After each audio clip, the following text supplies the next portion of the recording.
Tengamos una oración en este momento, hermanos, para seguir pidiendo del Señor su bendición. Padre Celestial, Señor, te doy las gracias por la oportunidad nuevamente que nos das de presentar tu verdad, Señor, a través del Evangelio de Juan, conociéndote un poco más, Señor, en tu encarnación, Señor amado, para ser de esta manera testigos eficaces, Señor, de tu verdad y de tu gran amor.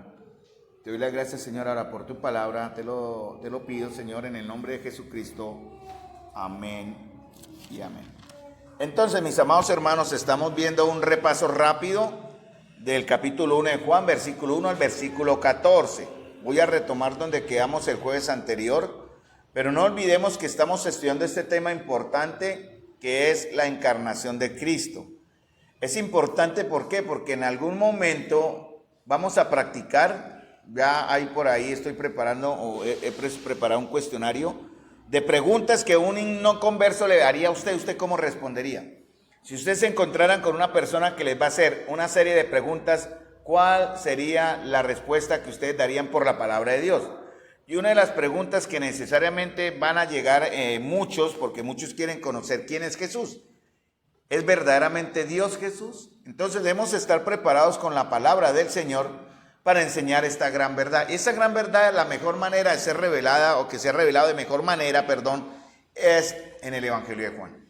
Evangelio de Juan, capítulo 1, pero en las epístolas de Juan, en las cartas, 1 de Juan, capítulo 1, 1 de Juan, todo 1 de Juan, sigue revelando a Cristo como el Verbo encarnado. Y como la iglesia, a través del Verbo encarnado, llegamos a mostrar de una manera testimonial esa manifestación gloriosa de Él en nosotros. Ese es el punto al cual Juan, ya entregando las cartas a la iglesia, quiere llegar. Pero aquí en 1 de Juan, él simplemente quiere presentar a Jesús como el Verbo. Entonces, Juan no usa directamente el nombre de Jesucristo porque su propósito es mostrar quién era Él desde la eternidad, algo que ya vimos, ¿no? Él comienza con Juan capítulo 1, verso 1, en el principio era el Verbo era con Dios y el Verbo era Dios.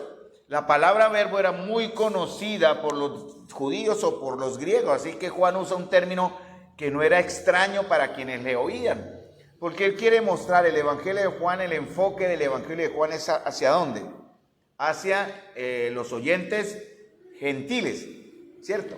Sin embargo, él va a usar la palabra que muchos conocían como la palabra creadora. Aquí Juan usa el término verbo y empieza a relacionarlo con una serie de hechos que están ya mostrados en la Escritura sobre cuándo o quién es, la persona de Cristo que se manifiesta o se va a manifestar con dos naturalezas.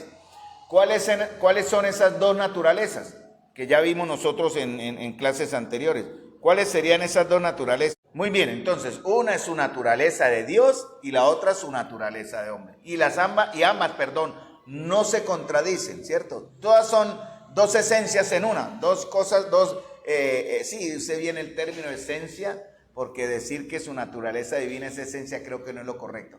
Esa es su naturaleza real, más su naturaleza humana que él adquiere al encarnarse en el hombre. Entonces son dos naturalezas que él manifiesta de una manera diferente en cada caso.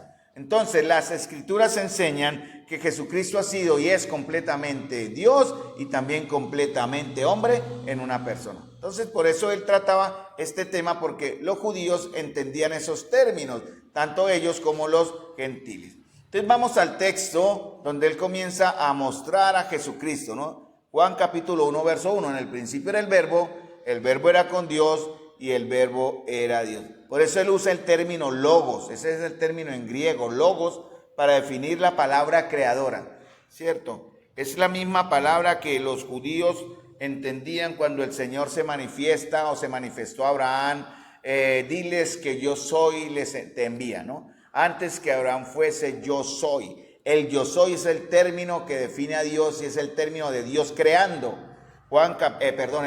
Génesis capítulo 1 enseña esto y comienza enseñando esto. Entonces, Juan quiere llevarnos al verso 14, comienza entonces desde el verso 1 y nos lleva a través de una serie de conceptos hasta el verso 14, donde vemos que aquel verbo fue hecho carne. Y vimos varias características, ¿cierto? El jueves anterior vimos sus características relacionadas con su naturaleza divina, como que él existía antes y en su eternidad de antes de la creación, como que Él tiene una comunión personal con el Padre. Eso está solamente en el verso 1. Si lo podemos desarrollar y trabajar y estudiar, es una buena herramienta para presentar defensa ante otros que puedan preguntarnos quién es Jesús verdaderamente. Y también el verbo es completamente divino. El verbo era Dios. Muy bien, también vimos características relacionadas con su obra creadora. O sea, Él es el creador de todas las cosas. Todas las cosas por Él fueron creadas y sin Él nada de lo que fue creado ha sido hecho. O de lo que ha sido, de lo que es creado es por Él y por medio de Él. Eso está en Colosenses capítulo 1, versículo 16, y ahí están los textos. También lo vimos como características como fuente de la vida y de la luz, ¿no? Dice Juan capítulo 1, versículo 4, en Él estaba la vida. Él es la vida, Él es el creador de la vida. Y vimos los textos que están algunos de los que vimos ahí. También vimos el verbo es la luz del mundo. Cómo la luz resplandece en medio de las tinieblas. El verbo vence a las tinieblas. La luz en las tinieblas resplandecen y no pueden prevalecer o no prevalecieron contra ellas. Entonces, hay unas características respecto a su encarnación también. Esas características también las vimos, que fue cuando llegamos al verso 14. El verbo fue hecho carne y algo más hizo el verbo habitó entre nosotros. Y otra cosa que hace el verbo, no solamente se hizo carne, habitó entre nosotros, sino vimos su gloria.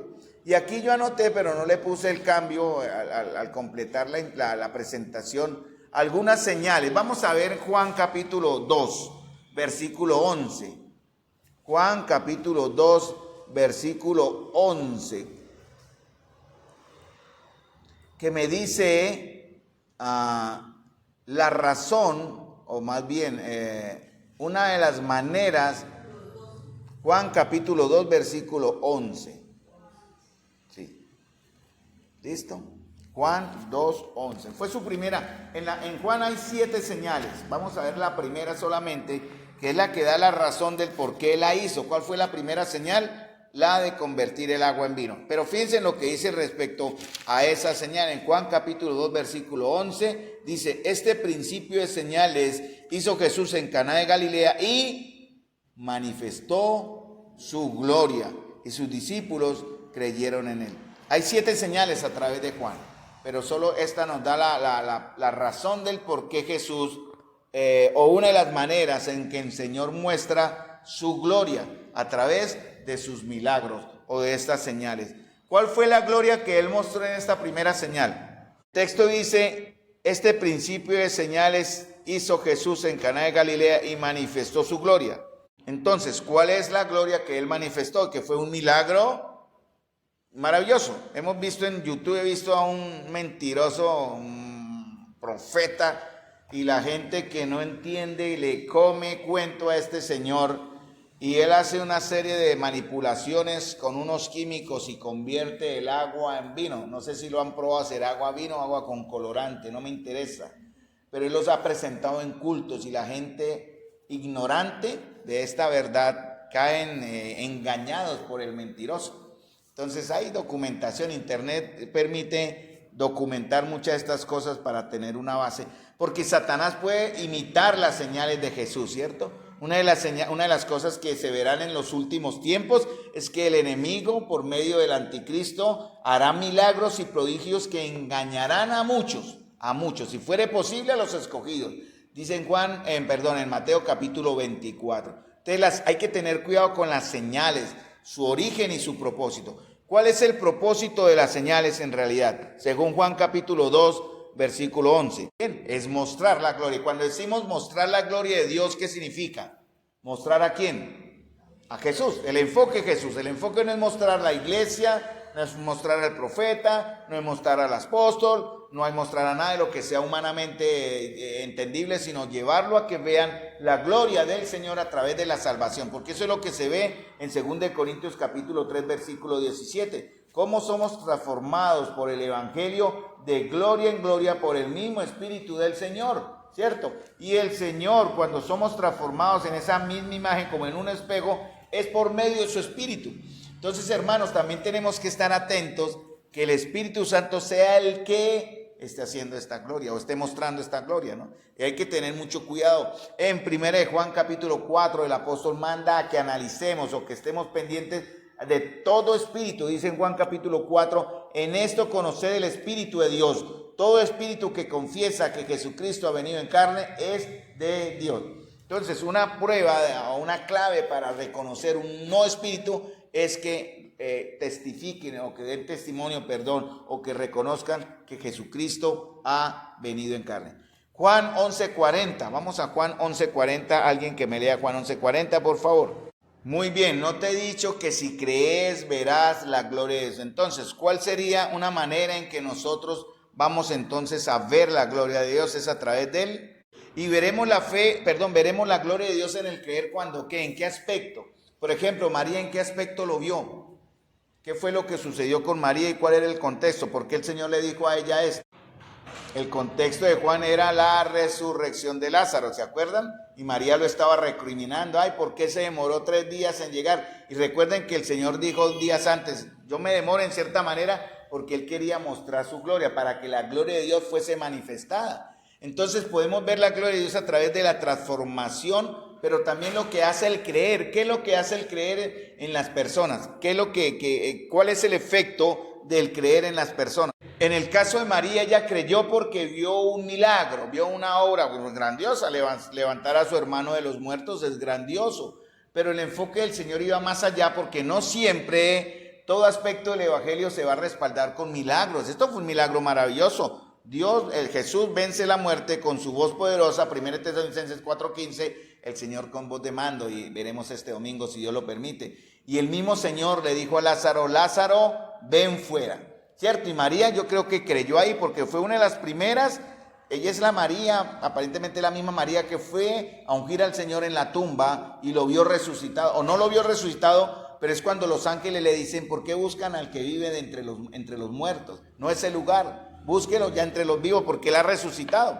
Entonces, el creer lo vemos también en qué aspecto. ¿Cómo se aplicaría el verso de Juan 11:40 en nosotros? Hemos creído, ¿cierto? Hemos visto la gloria de Dios en cierta manera. ¿En dónde? ¿De qué manera la vemos? Muy bien, en nuestra transformación. ¿Qué mejor gloria para Dios que el que robaba ya no roba, el que mentía ya no miente, el que adulteraba ya no adultera, ¿cierto? Esos son los cambios que Pablo habla también en la Escritura. Y es lo que Pablo dice, no hagan lo que antes hacían, ¿cierto? Porque nuestra vida ahora es diferente. Eso es una manera. Porque las personas, hermanos, nos miran. No somos perfectos, eso sí lo reconocemos. No somos intachables al 100%. Pero algo que las personas deben ver en nosotros cuando hablemos del evangelio es esa gloria del Señor a través de nuestras palabras y de nuestro testimonio. Es una manera, ellos van a ver algo distinto. Por eso el Señor habla que la luz en las tinieblas resplandece. Por eso Efesios capítulo 5, versículo 8 dice, ustedes son luz, anden como hijos de luz. Entonces, ¿de qué manera nosotros vamos a mostrar la luz en nuestras vidas? Es nuestra responsabilidad. Porque cuando aprendemos a manifestar o a reflejar esa luz del Señor ya en nosotros, ellos van a ver su gloria. No quiere decir que la gente nos vea relumbrar, ¿no?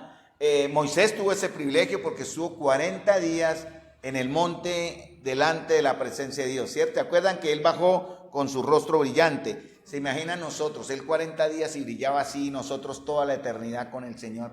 ¿Qué reflejaremos durante la eternidad? En cierta manera, eso mismo, porque estaremos con cuerpos transformados. El mismo cuerpo de Moisés era llevado ya fue llevado a la presencia del Señor.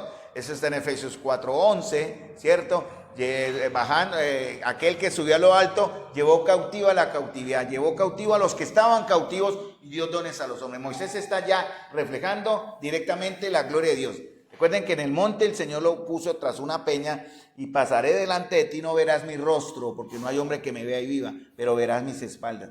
Si la gloria del Señor llenó a Moisés de tal manera, viendo sus espaldas, porque esa es una teofanía, una manifestación en tipo humano de Dios, para que lo entendamos, cuánto no más será, hermanos, que lo veamos cara a cara. Entonces es algo que no puedo explicar. Cuando lleguemos allá lo entenderemos, porque humanamente solo tengo una idea en mi mente, lo que la Escritura me dice, pero solo en aquel momento lo veremos. Hay otro punto donde el Señor mostró su gloria. Lucas 9:30. Recuerden que lo vimos en Marcos 8, creo, Marcos 8. Pero el Señor muestra su gloria en ¿qué momento?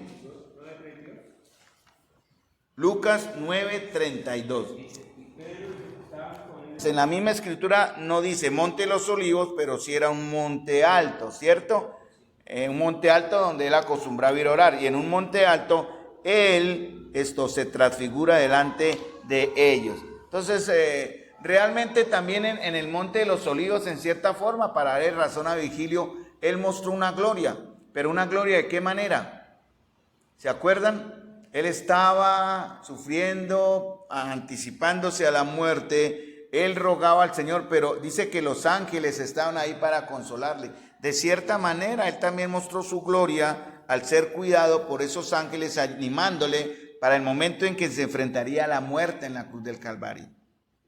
Muy bien, sigamos con las presentaciones, hermanos amados, entonces, esto es donde quedamos. Hay características de su llenura, abundancia y suficiencia en el verso 14, en la última parte del verso 14. Vamos a ver a Juan capítulo 1, versículo 14, porque aquí está dividido en 3-4 partes. Dice, y vimos su gloria como el unigénito del Padre. ¿Qué más? Lleno de gracia y de verdad. Sí. Esto tiene su relación, esto de que que él está lleno de gracia y de verdad. Dicen los comentaristas que Juan estaba mirando hacia Éxodo 34, 6-7, donde se ven estos dos términos, gracia y verdad. Muy bien, en el texto en hebreo, que está aquí en Éxodo 34, hay una palabra que se traduce como misericordia, pero también puede ser llevado al punto de la gracia, porque esas dos palabras siempre van juntas. Dios es un Dios de gracia y a la vez de la gracia muestra la misericordia. Recuerden que la palabra gracia, porque aquí lo dice en Éxodo 34:6, ¿no? Pasando Jehová por delante de él, proclamó: Jehová fuerte, misericordioso y piadoso, tardo para la ira y grande en misericordia y verdad. Ahí es donde digo la palabra, es la palabra sed, que es la que figura en el hebreo. Grande en misericordia y verdad, o fuerte en misericordia y verdad, grande en verdad y misericordia. ¿Qué significa entonces la gracia? Es recibir algo que no merecemos, ¿cierto? Recibir algo que no merecemos. Y la misericordia es no recibir lo que sí merecemos. Y esto es una característica que vemos en la persona de Cristo. Él está lleno de gracia y misericordia. Vamos al Salmo 85:10 también para leerlo. La misericordia y la verdad se encontraron, la justicia y la paz se besaron. Ahí está el término ased, que significa gracia o misericordia, en ese mismo nivel para darnos a entender, lo que recibimos de él. Entonces, ¿qué vamos a encontrar en Cristo? ¿Qué vamos a encontrar en él siempre? Eso es parte de su suficiencia. Por ejemplo, en Colosenses capítulo 2, versículo 9 lo dice, ¿no? Filipenses capítulo, leo mientras ustedes piensan la pregunta, dice, porque en él habita corporalmente toda la plenitud de la deidad, ¿verdad? Y en él, y vosotros estáis completos en él, que es la cabeza de todo principado y potestad. Cuando dice que en él habita corporalmente toda la plenitud de la deidad, también tiene que ver con la suficiencia que recibimos de él. ¿Qué vamos a encontrar en Jesús como el Dios encarnado? Dos aspectos que ya vimos, que está ahí ya en la presentación. Vamos a encontrar gracia y verdad. Entonces, usemos esto, hermanos, para nuestro beneficio. ¿Dónde encontramos la gracia del Señor? Por ejemplo, en Romanos dice, cuando el pecado abunda, sobreabunda la gracia, ¿cierto? Entonces, cuando hay pecado, Dios da gracia en abundancia, ¿para qué? Para perdonar, darnos lo que no merecemos. Porque podría darnos lo que sí merecemos, que es castigo. Pero Él por gracia nos da lo que no merecemos, que es el perdón. Por eso, eso dice Romanos. ¿Dónde más encontramos gracia? En Colosenses creo que también lo menciona, ¿no? Sean vuestras palabras con gracia, o en Efesios, sazonadas con sal. Entonces, ¿cómo vamos a mostrar también la gracia de Cristo? A través de nuestras palabras, de cómo hablamos, cómo nos referimos, cómo nos comunicamos con otros en esa manera, ¿no? Gracia sazonada con sal. A veces somos bruscos en el hablar, hermanos. Somos un poco toscos al hablar, pero tenemos que ejercitarnos en la dulzura del Señor. Yo creo que el Señor hablaba de esa manera. Él, siendo aún así un recio carpintero, trato de entender cuál sería el tono de su voz. Solo cuando el pecado era delicado, él hablaba con firmeza o con dolor, pero yo creo que el tono de su voz era demasiado dulce, tanto que cuando llamó a sus discípulos les dijo: venid en pos de mí. Él no les exigió: vengan, ni les suplicó: por favor vengan. Él les dijo con ese amor: venid en pos de mí, os haré pescadores de hombres. Y ellos sencillamente le siguieron. Mis ovejas oyen mi voz y yo las conozco y me siguen. Yo creo que el Señor, esa es la misma manera en que llama. El pastor llama a las ovejas no a gritos, el pastor llama a las ovejas no con regaños, el pastor llama a las ovejas por nombre. Es algo muy interesante. Los pastores le ponen nombre a las ovejas y ellos llaman a las ovejas por nombre, y eso se ve. Las ovejas responden al nombre con el cual su pastor las llama. Y yo creo que esa es la manera en que el Señor nos estará llamando a nosotros. Muy bien, ¿qué más? El verbo fuente de gracia sobre gracia, porque ¿qué dice el verso 15? Verso 15 y 16 de Juan capítulo 1, versículo 15, porque de su plenitud, es el verso 16, porque de su plenitud tomamos todos, y gracia sobre gracia. Ahí fue donde leí el texto de Colosenses, ¿no? En él habita corporalmente toda la plenitud de la deidad. Cuando dice de su plenitud tomamos todos, ¿qué significa, amados hermanos? De su plenitud tomamos todos. Da la idea de que, muy bien, Él está lleno de generosidad, amor y verdad, pero cuando dice el término tomamos, ¿qué idea nos da? ¿Una idea de algo obligado? ¿Da una idea de algo pago? ¿O da la intención de algo gratuito? Gratis, ¿no? Porque Él dice... En Juan capítulo dice, ¿no?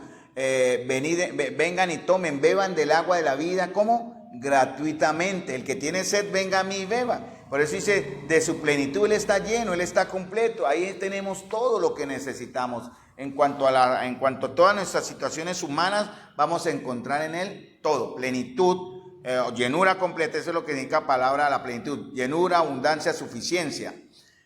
Vamos a tomar todo. O sea, ese aspecto es para ¿quiénes? Para algunos en la fe. Obviamente estoy hablando en la fe, ¿no? Es para algunos.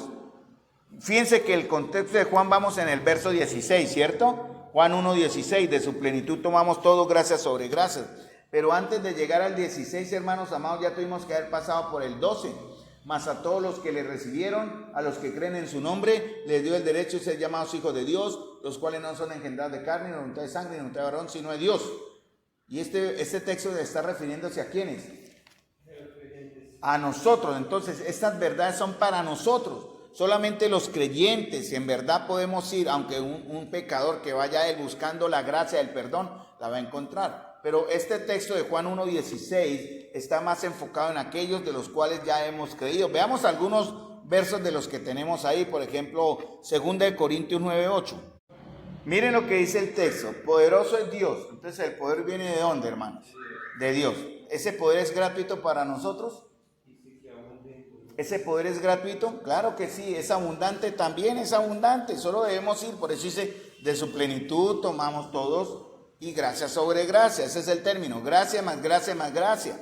Pero miren lo que dice el texto de segunda de Corintios. Miren tan hermoso. Dice: y poderoso Dios para hacer que abunde en nosotros.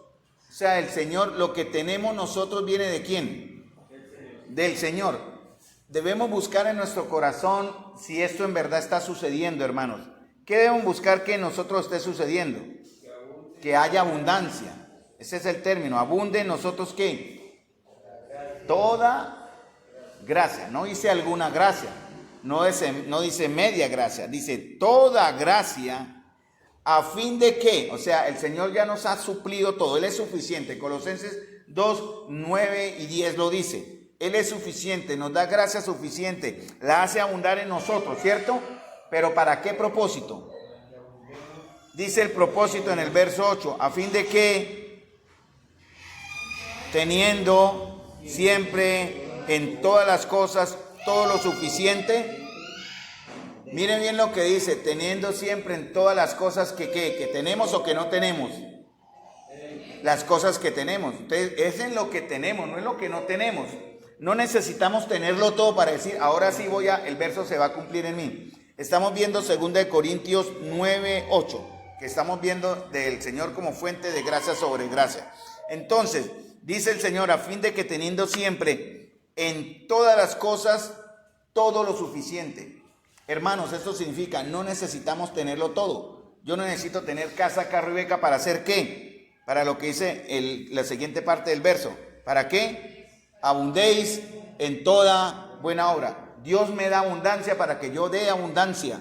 Hermanos, a veces esperamos, pues, por dar un ejemplo, en la misericordia, en la hospitalidad, tener un plato con todas las viandas, con buena carne, buen arroz, buena papa, buena proteína.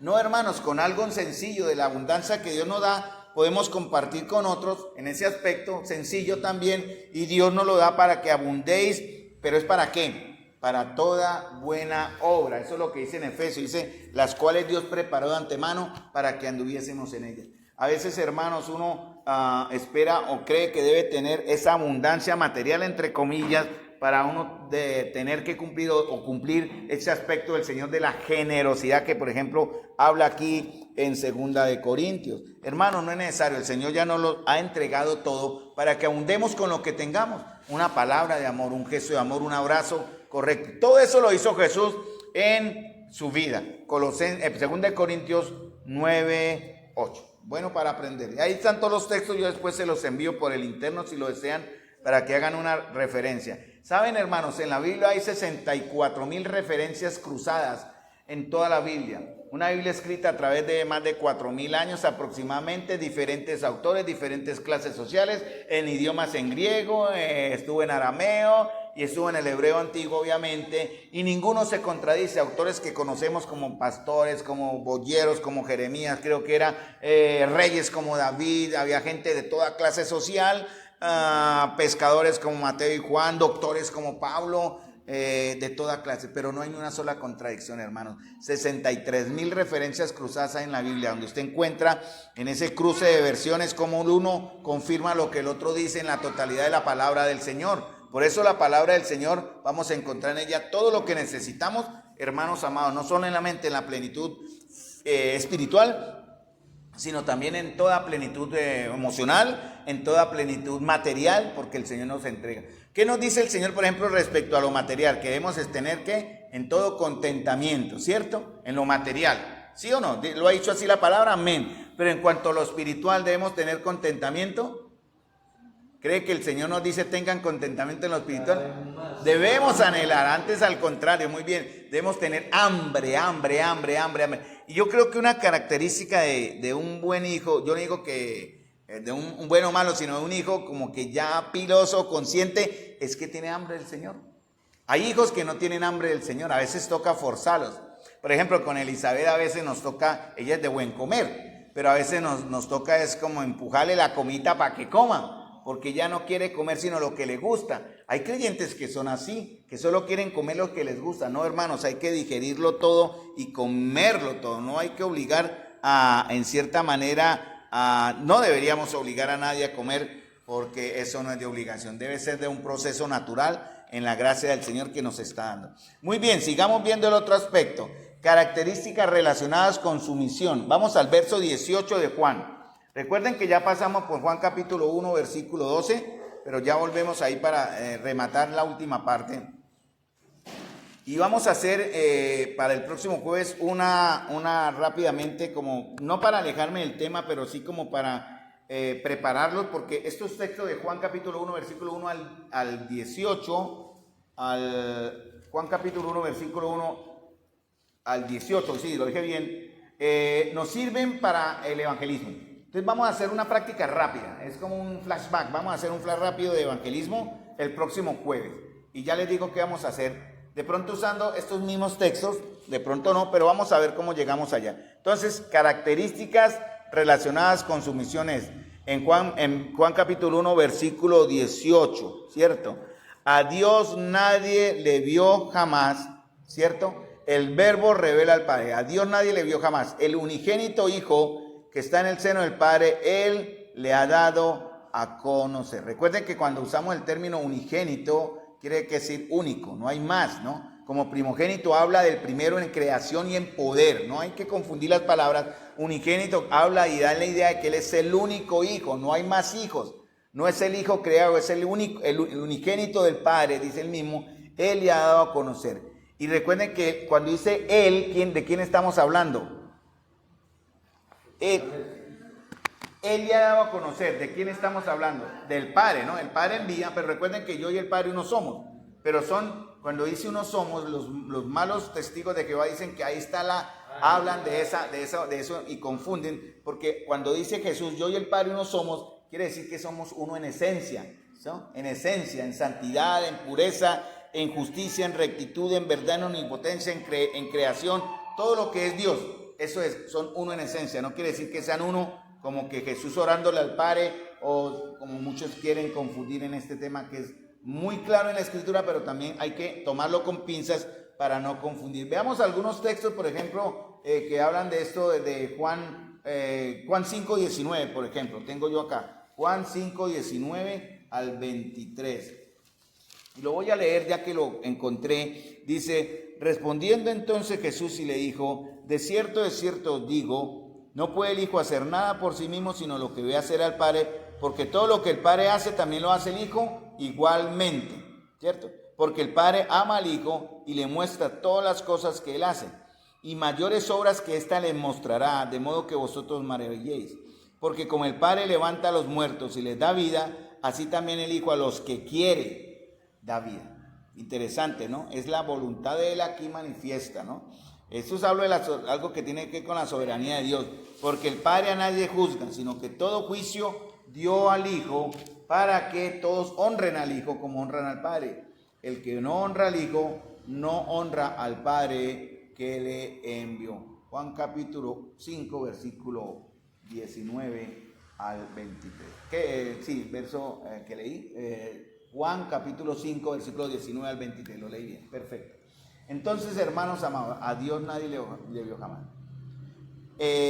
Yo les voy a entregar unas preguntas ahora, más adelantico. Vamos a ver hasta dónde llegamos aquí en estos últimos 5 minutos.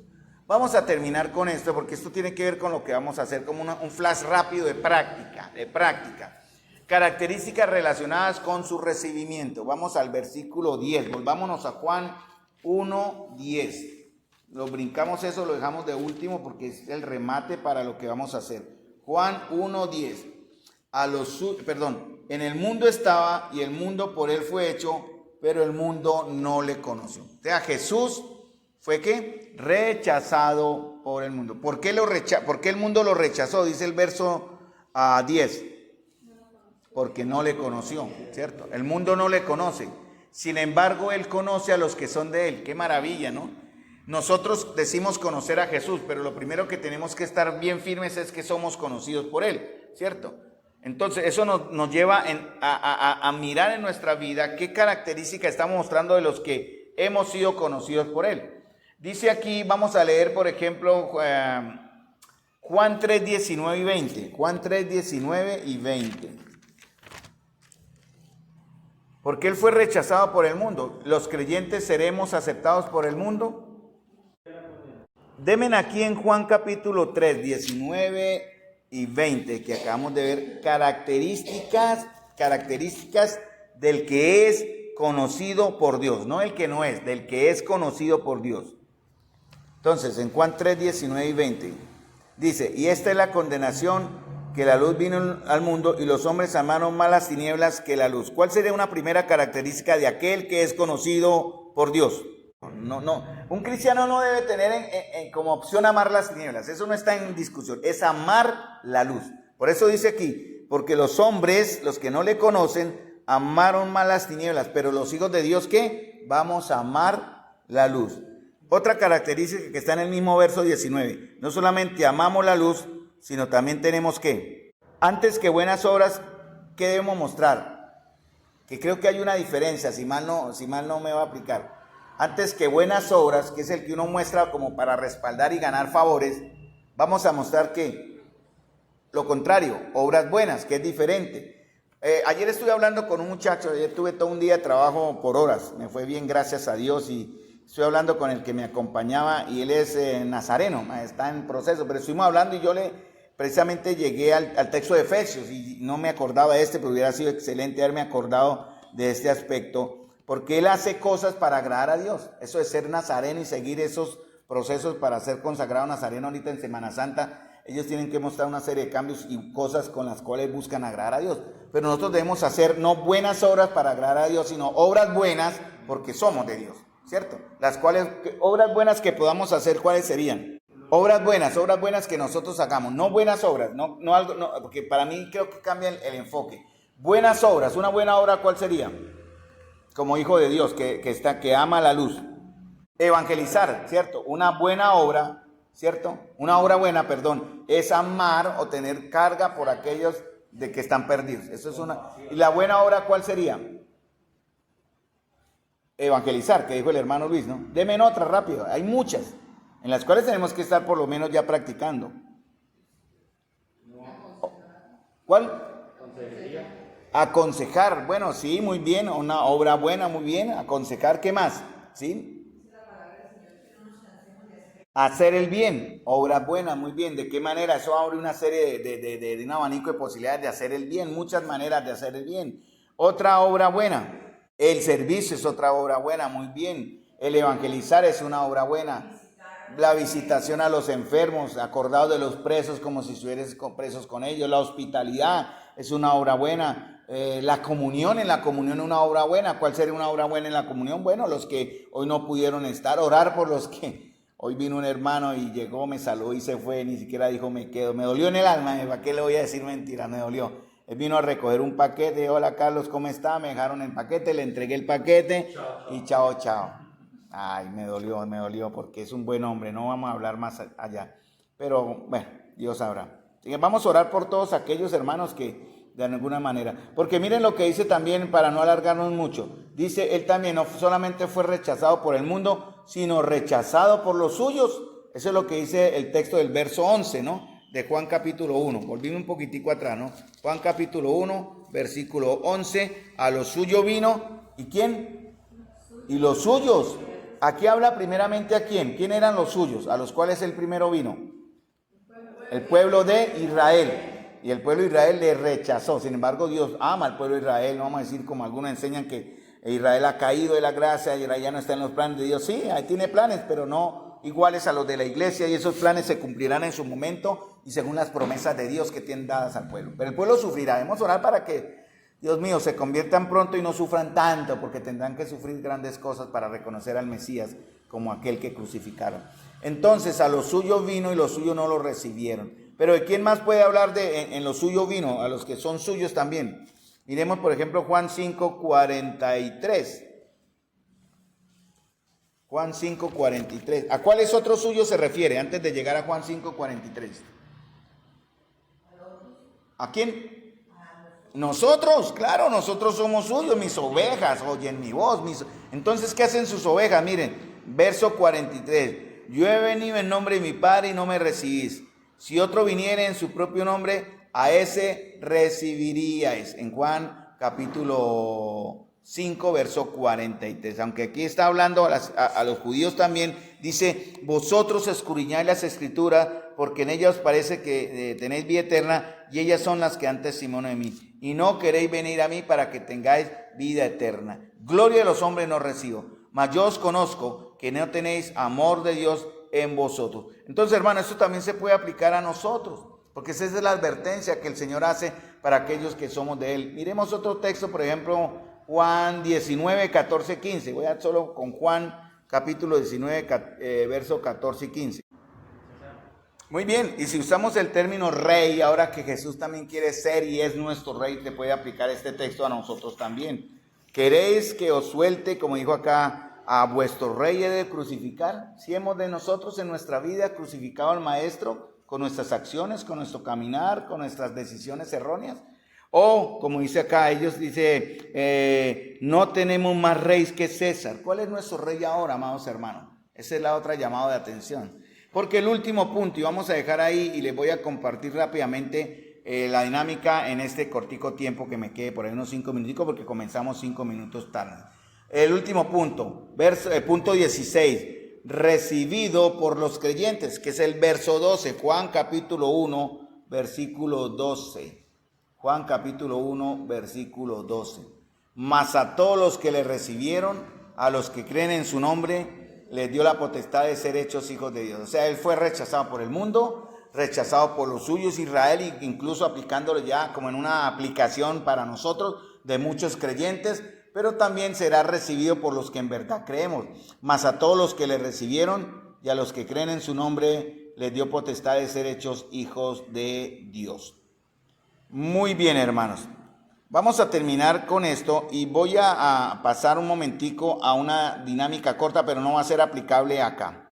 Vamos a terminar con una palabra de oración, mis amados hermanos. Padre Celestial, te doy las gracias por la oportunidad que nos has dado de presentar tu verdad, Señor. Gracias por tu iglesia, Señor. Te ruego que animes a los que no, Dios mío, Señor, a los que están luchando con su fe entre nosotros, Señor. Ayuda a los que están fríos, Señor amado, a los que llamaron también para pedir perdón porque la lluvia no los dejó venir, a los que tuvieron el deseo y lo mostraron y a los que no lo tuvieron. Ten misericordia, Señor, y en tu gracia, Señor, extiéndenos la fuerza y el amor para ayudarles, Señor, y para guiarles en amor a la obediencia a Cristo. Y nosotros como ejemplo, Señor, sigamos adelante en tu iglesia. Te doy las gracias en el nombre de nuestro Señor Jesús. Amén. Amén.